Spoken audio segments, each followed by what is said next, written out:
Now, my name is Florian Hettenbach. I'm the independent IT consultant for storage and virtualization at Thomas-Krenn. And today we bring you the topic of software-defined storage. With me, I have the colleague from SUSE, Stanscheck. He will be presenting the first part of today's webinar, so talking about the SUSE part of SUSE Enterprise Storage. I for myself will then doing the second part, talking about the relationship and about the products we build together. If you have any questions, please feel free to put them into the chat, and at the end of the session we'll try to get a hold of those as much as possible. Another few organizational things: we plan to present around about 45 minutes. And in the back, a colleague of mine will be catching your questions, and therefore, with further ado, I would like to give over the mic to Stanscheck from SUSE, and to start with his part of the presentation. Here we go. Thank you, Florian. Hello, everybody. My name is Stanscheck. I'm responsible for the storage sales at SUSE for Central Europe, which means Germany, Austria, and Switzerland. So this is not my native language I'm presenting in, but hopefully it will work as good as this morning when we did the presentation in German. I'd like to tell you now something about why SUSE entered the storage market and what is so interesting about software-defined storage, especially about SUSE Enterprise Storage. On my agenda, which again does not work, now it works, 3 topics today. I have first of all an overview, what is changing in the storage market, what are the challenges for the CIOs today in the storage market, and then talking about where the data is really growing, and last but not least, introducing SUSE Enterprise Storage 2 to the audience. So what are the real challenges? And I would like to speak in pictures, and I have here 3 pictures for you, which are pretty old family pictures from whenever. And when I look back in my days, those pictures were pretty unimportant for me when I was, let's say, 22 to 35 years old. Party was more interesting, discos or into clubs, wherever, but not the pictures which lay in the cellar and just used space. When my son was born and was old enough to speak and think of other things, he asked me, Michael, tell me a little bit about your family. And then I was pretty happy that I had those pictures in my cellar, went down, got them back, showed him the old pictures. And that reminds me that data might be unimportant at some time, and we always think that we can get rid of them, delete them, but they maybe can get back to an important level. And I assume, or I think this is the same with company data. If you look at log files, for example, from your firewall, if you look at sensor data from the Internet of Things area, or if you look at surveillance data, for example, this is data you collect and keep for maybe 14 days or something like that. After that, storage is much too expensive to keep those data, and you might delete them. But maybe they get back to an importance level for you after some time, but you cannot afford to keep them. An interesting example in this area is also the Internet of Things predictive planning in the industry market. And this is an example a customer told us. This customer is a mid-sized company with 2,000 employees. They have 400 machines, and they need to introduce predictive planning for their machine parks. They said, okay, each of these machines will have 4 sensors, which give us 5 kilobytes of data every 2 seconds, which at the end of the day does not sound that much. But if you aggregate this, you have a 150 terabyte data growth each year for such a mid-sized company. And he needs this information because he needs to plan when a machine gets to a point where this machine needs some maintenance, where the products it produces are not on the same quality level as expected.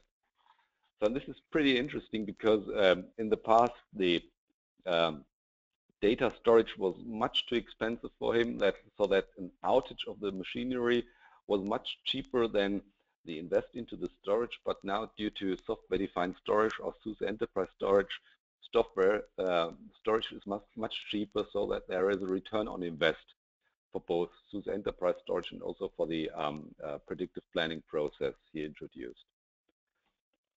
And there is an interesting study by IDC which also shows that we all talk about all flash arrays and the millions of IOPS we all need, but the real data growth comes from I'm very sorry, from capacity optimized storage. So all the unstructured data we are storing, this is where the data growth comes from, and this is, I think, where we need to put some more focus in. If you look at the enterprise storage market, so where the journey is going to, you see that the traditional enterprise storage we are now trusting in. So all the big companies, you know, with the 3-letter acronyms or more, those traditional enterprise storage companies will see a decrease in the market share in the future, according to IT Brand Pulse. The new introduced hyperscale software-defined storage is gaining market share, but also the enterprise software-defined storage vendors like SUSE is with SUSE Enterprise Storage will be one of the market leaders according to IT Brand Pulse in 2027, hopefully a few years earlier. And also all the analysts say that software-defined storage will gain a huge market share, and they all think that open source software-defined storage is the next big thing in the storage market. And this leads us to the question or to the answer why SUSE introduced SUSE Enterprise Storage as a new product last year. And we're happy now that we are now at SUSE Enterprise Storage 2.1, and SUSE Enterprise Storage 2.3 is hopefully coming in summer. So what is SUSE Enterprise Storage? It's a highly scalable, resilient software-based storage solution. The interesting thing is it's software-defined storage, so it runs on a standard x86 server, and this is why we also have the joint webinar today with Thomas-Krenn, because we think that Thomas-Krenn servers are one of the best systems to run SUSE Enterprise Storage on.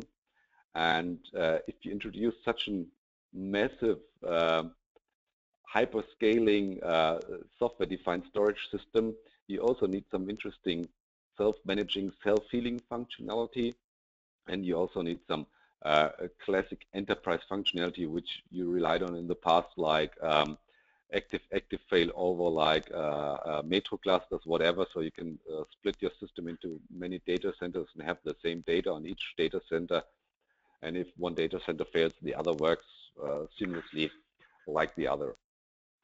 SUSE Enterprise Storage is based on an open source project called Ceph.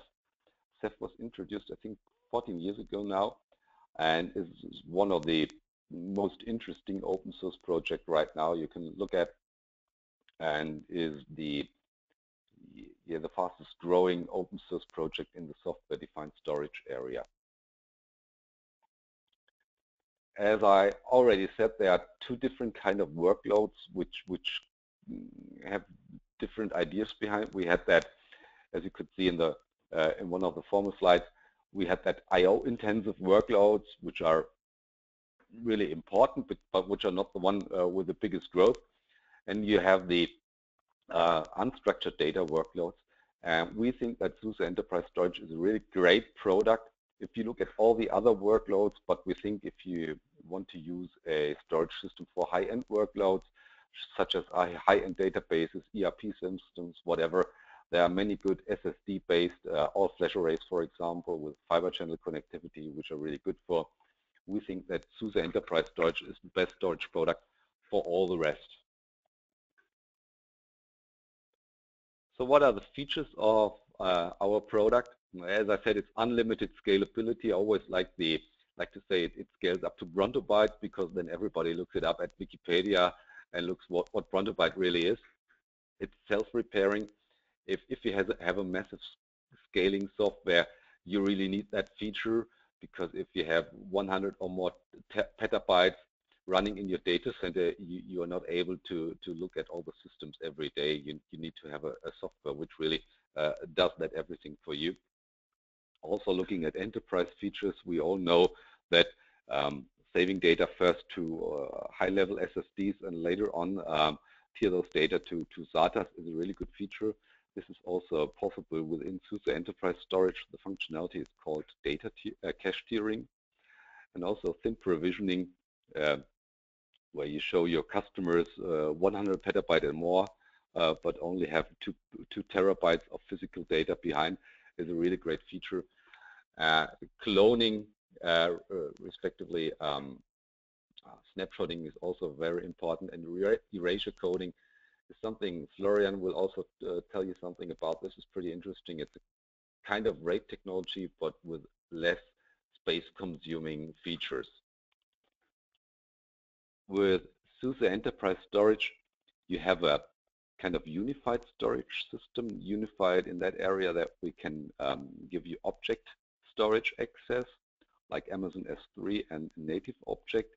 You also have in the Linux area, you have block access based on Rados block devices, a native protocol built into the Linux kernel. But you also have the possibility with a heterogeneous operating system access based on iSCSI. We're looking forward to have file system possibilities also in the next version of SUSE Enterprise Storage, SUSE Enterprise Storage 3, which might come in summer this year, or hopefully will come in summer this year. Also, when you implement a multi-petabyte system, you should be able to scale up those systems without any disruption. So no need to rip and replace if you add more servers or if you introduce a new software version. So this is also something which is built in, and also all the security stuff you need, like data at rest encryption, is implemented in SUSE Enterprise Storage 3. Many times when we discuss SUSE Enterprise Storage as an open source product with customers, they all say, okay, we might understand why we need to buy enterprise support from a Linux distribution for our SAP system, but Ceph is an application. Why do we really need to buy services from SUSE for this Ceph project? And I have now here 3 slides showing you the difference between the community project of Ceph compared to SUSE Enterprise Storage 2.1 and the next release, SUSE Enterprise Storage 3. As you can see, when you download the vanilla Ceph project, you have all the object storage features you need.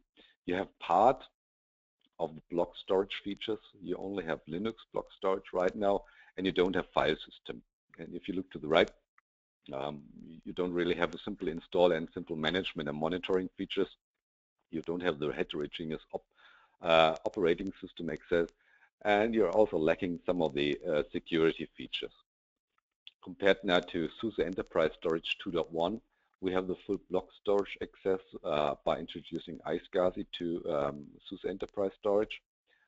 We think that we are much easier to install and manage than compared to the vanilla project. We have those heterogeneous operating system access, and we introduced some security features and data encryption at rest with the version 2.1.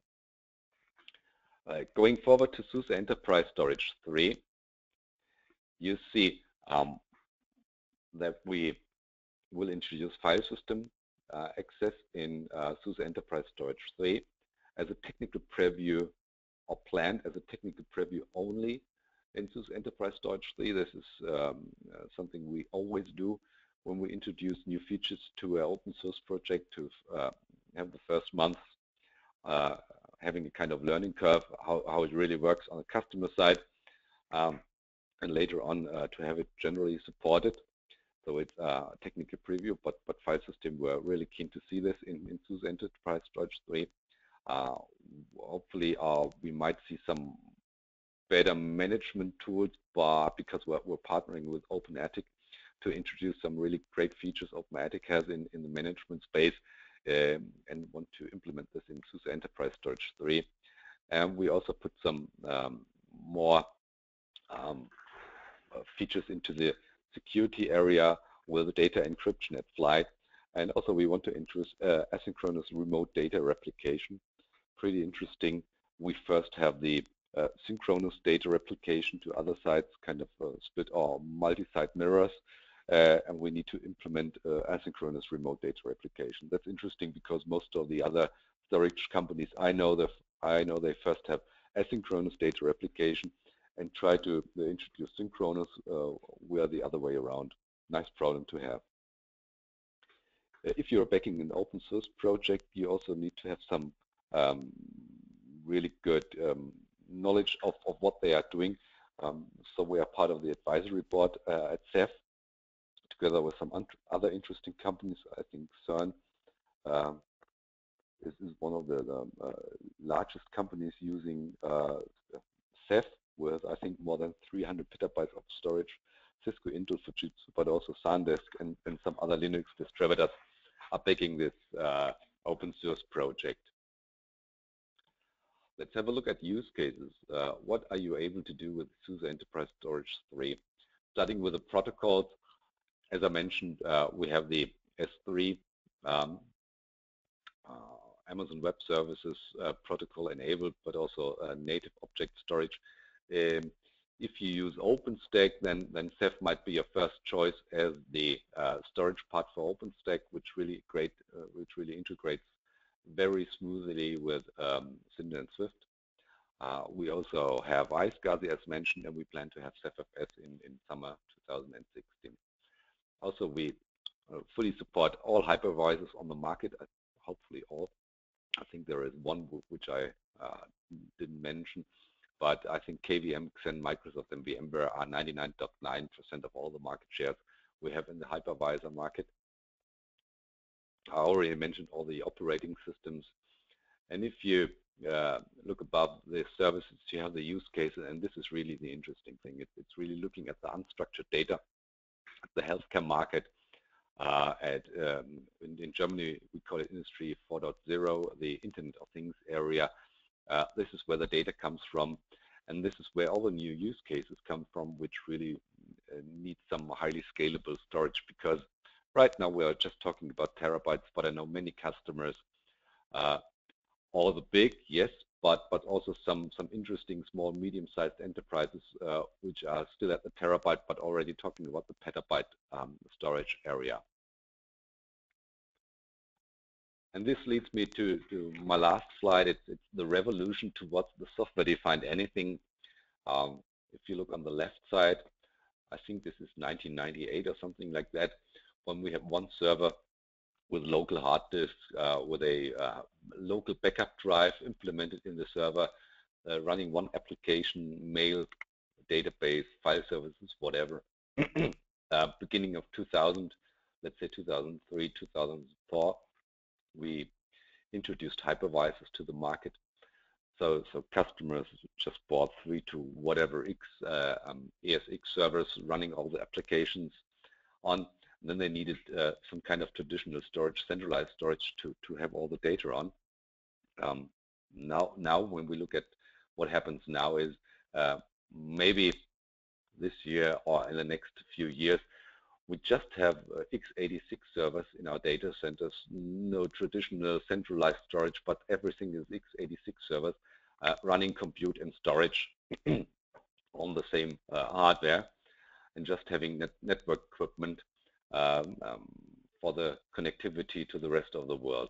And I think this is pretty interesting because it comes to the total cost of ownership, and if it comes to investments, this is something very interesting, and it brings the pricing down to something we can all afford again. Hopefully not too fast.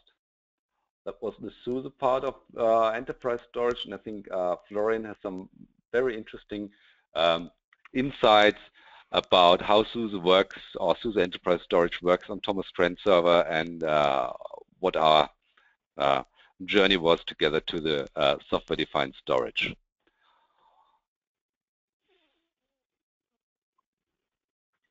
Yeah, absolutely. So thank you very much, Michael, for your part. So now let's see if the moderator change works. It looks good. So I'm off to my part of the presentation. So Michael already introduced it a little bit in terms of the journey. So the title of my part is really SUSE Enterprise Storage, our journey to software-defined storage. So our journey began really in the beginning, nearly after the founding of Thomas-Krenn, where we first started with, let's say, Linux-based solutions and Windows-based solutions, where we saw, okay, we could use intelligent features that are built into Linux and Windows and combine this with our server hardware to create, let's say, a server-based storage. In the meantime, because of our customers, we also had the requirements to get in contact with the big vendors of enterprise storage like NetApp or EMC, and to offer those kind of proprietary systems that are based on proprietary hardware and software to provide high available storage.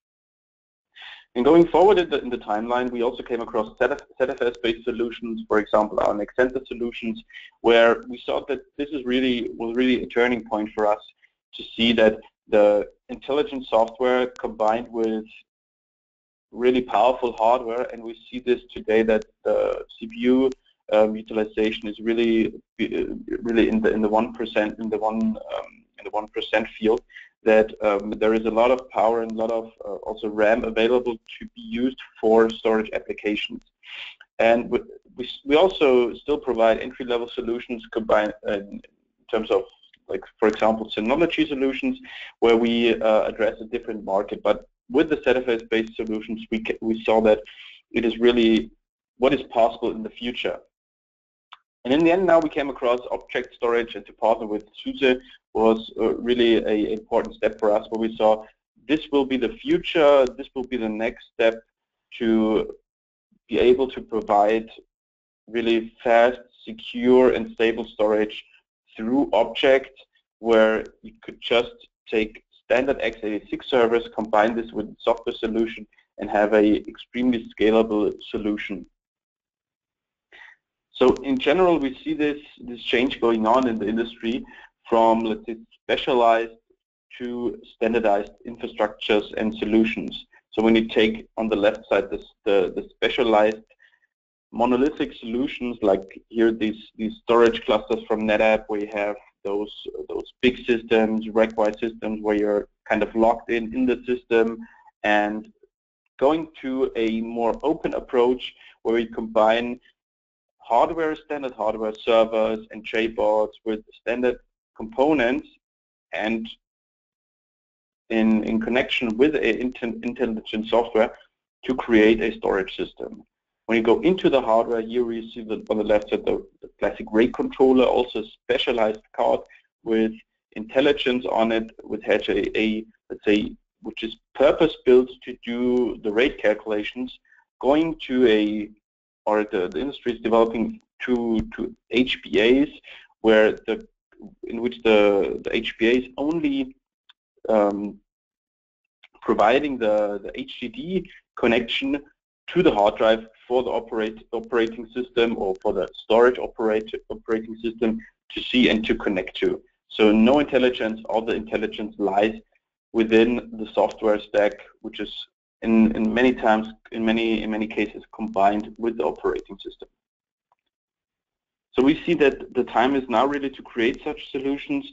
So take standard x86 servers, put SUSE Enterprise Storage based on /12 on it, and be able to create, beginning from 4 servers, even more bigger solutions with hundreds of nodes, with the possibility to put in new additional servers to have more performance and more capacity, and also more reliability, and being able to phase out servers which have run out of warranty out of the system without planning any downtime or any interruption in the services.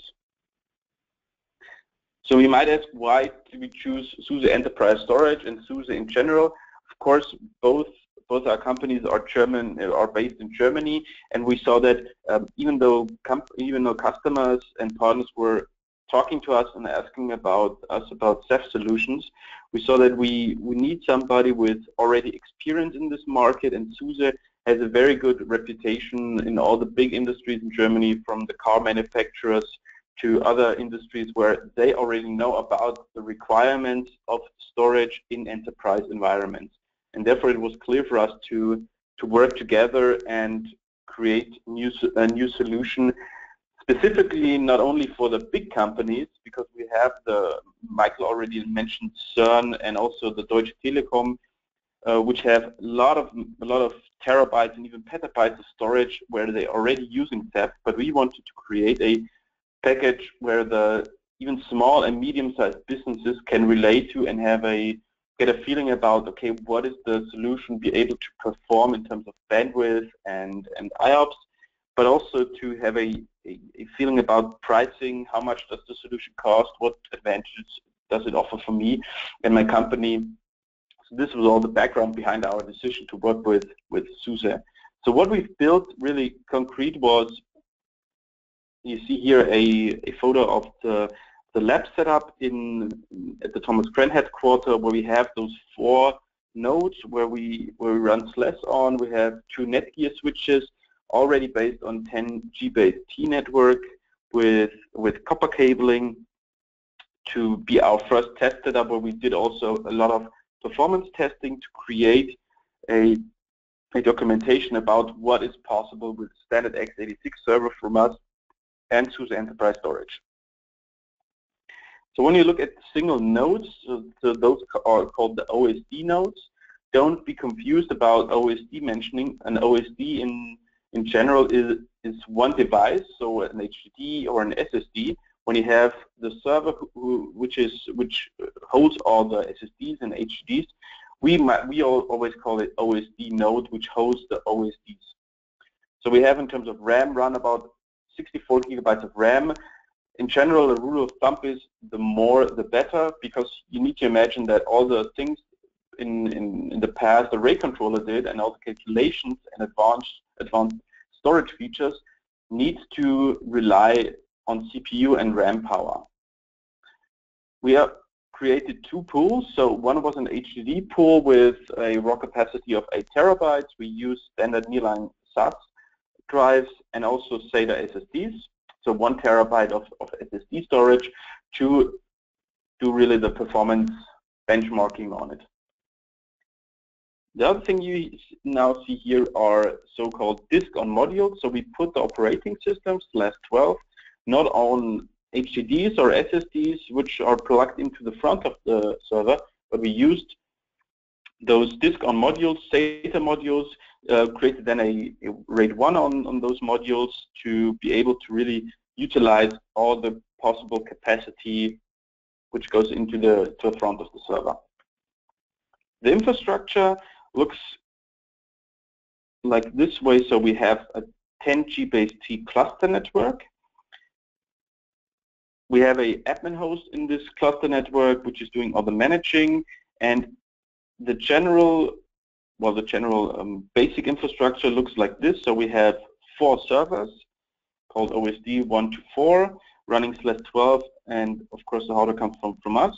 And we put all the monitoring nodes, which are the scheduler for the data coming in and going out of the system. We also put those daemons on the servers themselves to be able to have a compact and small system to start with. So we wanted to really find out what is the lowest starting point and what is the most compact and flexible solutions to start with SUSE Enterprise Storage. And of course, we have the host network on the right, where all the hosts are connected to. To those, the solution offers different interfaces. At first, the Rados object interface, so when the application can already talk in, let's say, an object language, it can automatically connect to. We use the Rados block interface to connect to block supporting applications and operating systems. The iSCSI gateway is a new implementation SUSE did to be able to also support those legacy block applications, where you can just use iSCSI volumes to be presented to your hosts. And at the end, the way it started from a Ceph development point of view, the Rados gateway with S3 and Swift as also the block interfaces where you can connect OpenStack to. When we look at today, what SUSE Enterprise Storage features today, Michael already did do a little bit of outlook on the upcoming version 3. With SUSE Enterprise Storage version 2, we have this new RBD iSCSI gateway, which is really something, a differentiating factor from the standard Ceph solution. Also, the data at rest encryption, data encryption on the in-flight will be available in the new version, and of course erasure coding, which can be compared to RAID. So you have specific data packets, the data blocks, but also parity blocks. But with erasure coding, you can really decide on how many data blocks in ratio of the parity blocks you want to have. So you can also do let's say 8 plus 5, so 8 data blocks and 5 parity blocks, and are not you're not really locked into the standard RAID levels.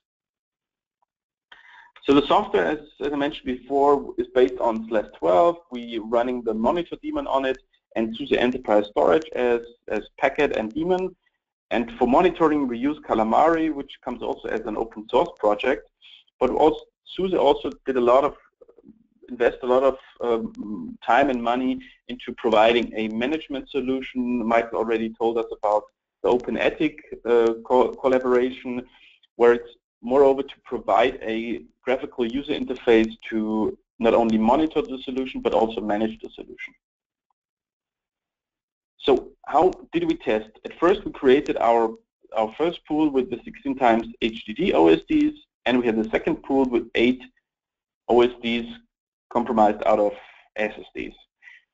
We used the Rados benchmarking tool. That's a standard tool which comes in with the integration, with the installation, and we did just the benchmarking schema of the Rados testing tool with specifically write-enabled features. I just want to summarize the throughput we saw out of our pools. We will also provide our slides at the end of after the presentation, but there you will find even more enclosed graphs of performance data in the live webinar. I just summarized it to one slide. So you see here a write comparison. On the left you have megabytes per second, and on the x-axis you have the specific pools. At first, the HD pool with 3 times replication, which means for every block that is written, the system creates 2 copies. Then in the mid 2 sectors, we have HDDs with EC2, which means erasure coding, and also the SSD pool. And on the right side, we have the same comparison from the SSD pool with 3 times replica, so that you see a comparison about even the write performance. So with 3 times replica in the HD pool, we gained around about 300 megabytes, 370 megabytes per second. With the EC2, we found out that the system is able to provide around about, let's say, 580 megabytes per second, which is kind of explainable because the parity calculation, of course, is a little bit of performance, as it needs performance and calculation power, but it's not that it doesn't take as long as with the replication, because in the replication feature you need to really double the data blocks. SSDs, which really is something we were surprised of, is even lower than the HDD performance, where we found out that it's close to it. It's a standard Rados benchmarking test, but we found out that, or what we think about the performance data is that because of the pool design Ceph has and SUSE Enterprise Storage, we think that it really combines those write requests to specific pools and tries to really level it out to all the OSDs, and therefore it's best known for using the sequential characteristics of HDDs, because Ceph always came out in the first time of the to provide a low-cost, high-capacity storage. It was not designed in the first place to provide high throughput and high IOPS.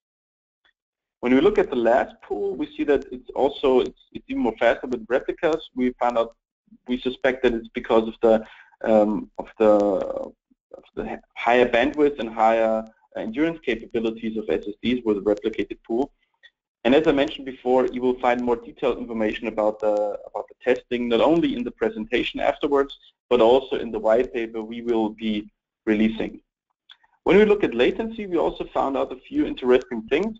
The first was that we nearly had an average latency of 1.34 millisecond, which was really pretty low with 4 megabyte blocks. And we asked ourselves, is this really the right value? Because it just looked too good on the theoretical papers. So we did a lot of investigation, and we just currently don't know if it's really the exact value, but we suspect that this low latency comes directly out of the kernel cache because of the buffering. So we will do further investigation, and you will then find out more in the white paper we will be releasing. I've also put in two links where we compared the latency results to other companies like Intel and CERN, who did also do specific latency testings with Ceph in general.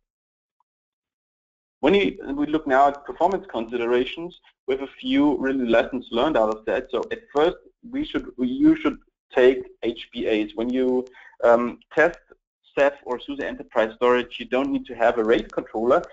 We found out that the performance comparison between RAID controller and HBA is really negligible, and it just doesn't make sense when you think about software-defined storage when you have a specific card which does intelligent calculation. You should just handle the HDDs and the SSDs through the HBAs directly to the operating system. Also use jumbo frames in the network. This was really something we came across that it really impacts performance in a positive way. And of course, when it comes down to RAM, this is really the area where the system can breathe and can work with. Use at least 46 gigabytes of RAM in those systems when you configure or when you think about the hardware side of the solution. And also try erasure coding. As we saw in the performance metrics, it's even faster, it's more efficient in terms of getting more usable storage of your system. And also don't waste your SSD power to OS, man. And this relates to the SATA disk on modules I said earlier, where it's just not a good idea to use this kind of use space in front of the server. You can put in high capacity SSDs or HDDs to the OS. Use SATA DOMs. They are really reliable. We saw that it's really working great with software RAID 1 in the SUSE operating system. That's really one thing we want to recommend. And SSD quality counts. So we only in the first place did not use a channeling SSD for specific caching mechanisms. We just used those SSDs as a pool, but found out very interesting things. So here is just a screenshot of some technical information we provide in our online shop, where you can read on all the performance criteria and endurance criteria of the SSDs, where I just picked out the one SSD we used in the first place to create our SSD pool. This was the Samsung PM863 SSD, which is already a enterprise SATA SSD. You see it has an endurance of 350 terabytes and a drive write per day value of 0.779 drive writes per day.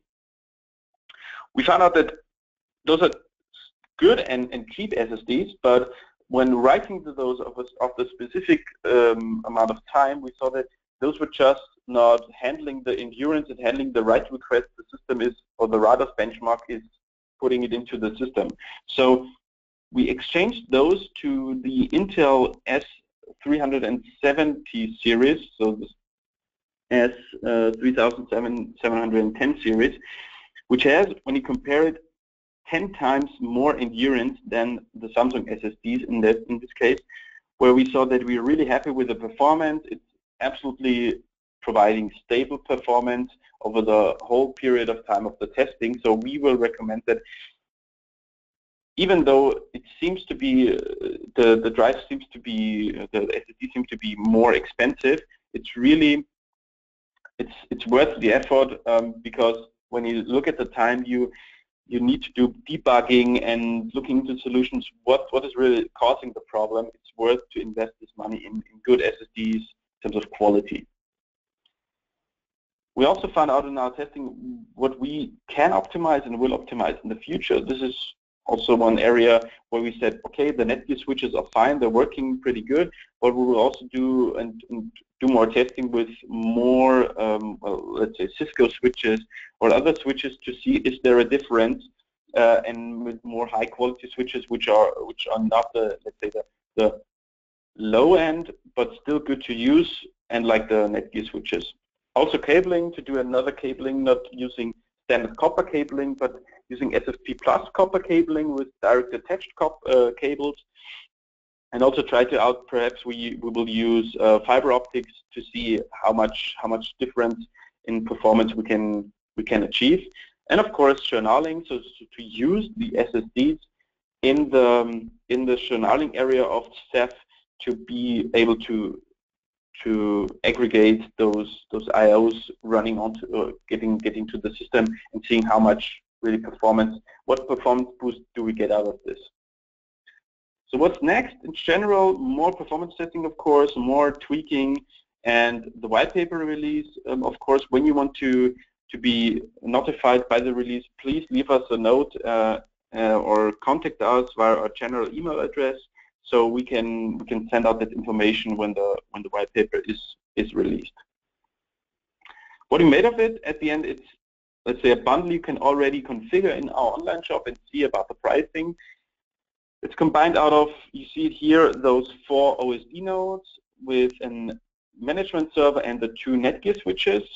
We have created an all-round package where we combine SSDs and HDDs, a capacity package which is only built out of, let's say, high capacity HDDs, which is perfectly fitted to provide low cost and good performance storage, and at the end a performance package where we, let's say, do Ceph within and SUSE Enterprise Storage in an all-flash array method. The lessons learned to end up the session from us is really, don't trust your schedule. When you think about using Ceph and think about using object storage, plan more time into building up knowledge. And we also saw that we, in the first place, thought about taking 2 or 3 weeks to do the testing. We wind up with more than 5 weeks. So there is something came up. It's a new technology. It's kind of complex. So don't trust your schedule. Of course, then no RAID controller. Just use HBAs and prepare to learn. It's a learning curve you need to jump on. As I said, it's kind of complex. You need to change your thinking schemas and leave behind the, let's say, old proprietary and RAID controller stuff you used to know. It's just a new concept of storage. So we think that the future is now with creating open source storage solutions combined out of open storage software and our open hardware. We see that it's really stable and business ready. We see customers talking to us and trying out the solution, and even also using those solutions with SUSE together. And at the end, my recommendation is really choose the right partner. And this is my last slide. So I also want to thank SUSE for the support, not only by now Michael being able to attend and holding the webinar, but also all the technical consultants, where we found really that it's a learning curve, but we see that SUSE is really the right partner to go with in providing those software-defined storage solutions. So as said, this concludes my presentation. I just see that we have not any questions. We will just stick a few minutes around. If there are any questions, just put them into the chat window, and Michael and me will be happy to ask those questions. So we still stay around a few minutes. Thank you.